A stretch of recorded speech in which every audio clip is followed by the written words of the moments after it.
A estrutura cognitiva do conhecimento em Kant.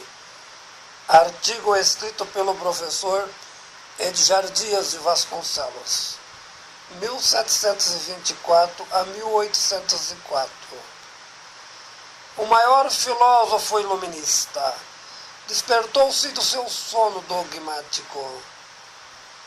Influenciado profundamente por Hume, formulou a sua base epistemológica da construção do seu pensamento crítico, sustentado em teses fundamentais, o que se pode compreender, o que deve ser feito e o que é permitido na compreensão das coisas. Elaborou a análise da teoria do conhecimento, determinando os limites da razão, por meio da sua grande obra, A Crítica da Razão Pura.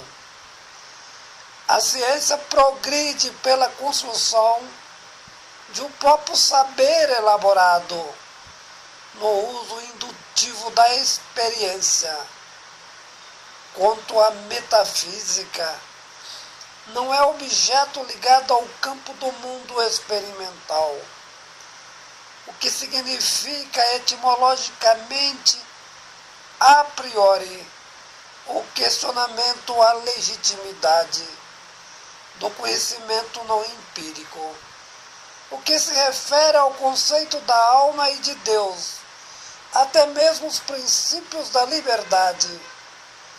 Para Kant existem duas escolas de pensamento: o racionalismo dogmático afirma que a razão pode conhecer tudo, a verdade uma adequação às nossas representações, o que as coisas são em si mesmas. A outra corrente, o empirismo crítico cético. As representações são resultadas da experiência. Elas não podem ser abstraídas com o objetivo de conhecer um objeto em si, o que significa epistemologicamente, no uso sintético da hermenêutica, a compreensão de qualquer objeto, objetivando desse modo a ilusão, ao pretender obter uma determinada verdade. Qual foi o caminho proposto por Kant, tanto para o racionalismo como para o empirismo?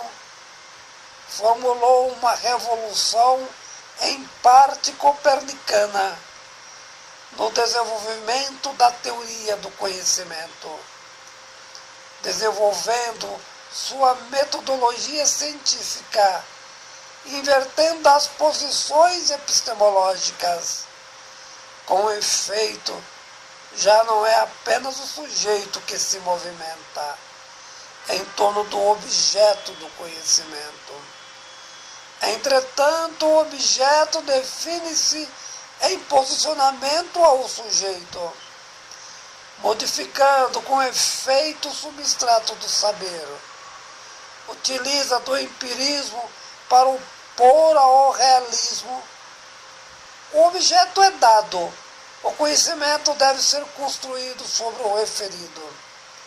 A realidade é apenas a elaboração não projetada, fundamentalmente pelo realismo, entretanto construída pelo sujeito epistemológico e indutivo. Conhecemos as coisas a priori quando elaboradas. No entanto, apesar da experiência, a percepção do objeto depende-se essencialmente da memória, substancializada na mente, e não das coisas em si. As coisas são independentes do nosso modo perceptivo, realidades em si mesmas. Exatamente a grande dificuldade da fenomenologia. O conhecimento dos objetos depende dos sujeitos cognitivos, que são diversos e subjetivos.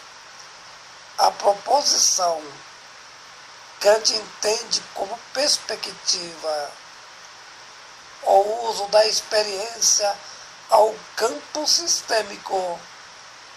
Entretanto, a mesma não poderá existir sem antes uma síntese configurada, operacionalizada pelo sujeito cognitivo.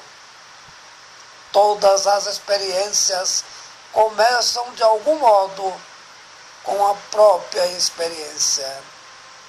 Portanto, é fundamental distinguir a matéria do conhecimento com a epistemologia do conhecimento, que é a posteriori, formalizando, sobretudo, o objeto conhecido.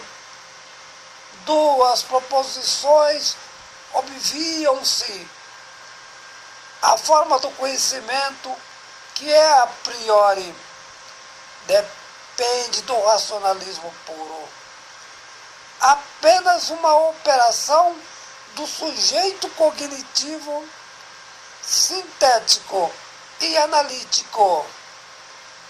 A segunda acepção, também racionalista, mas determina-se essencialmente pelo método indutivo experimental. Conhecimento a posteriori, com efeito no campo da representação. O conhecimento é uma aparição das nossas memórias. Entretanto, no mundo experimental, as coisas são em si mesmas. Não representam a nossa cognição a priori. Independe do mecanismo de síntese de cada memória. E nesse aspecto que se efetiva metodologicamente a revolução copernicana. Não é mais o sujeito, de algum modo, o centro do conhecimento. Entretanto, o objeto, no uso metodológico indutivo. No entanto, do ponto de vista lógico, na construção do saber, não existe objeto para ser conhecido sem a existência do sujeito cognoscente. Artigo escrito pelo professor Edjar Dias de Vasconcelos.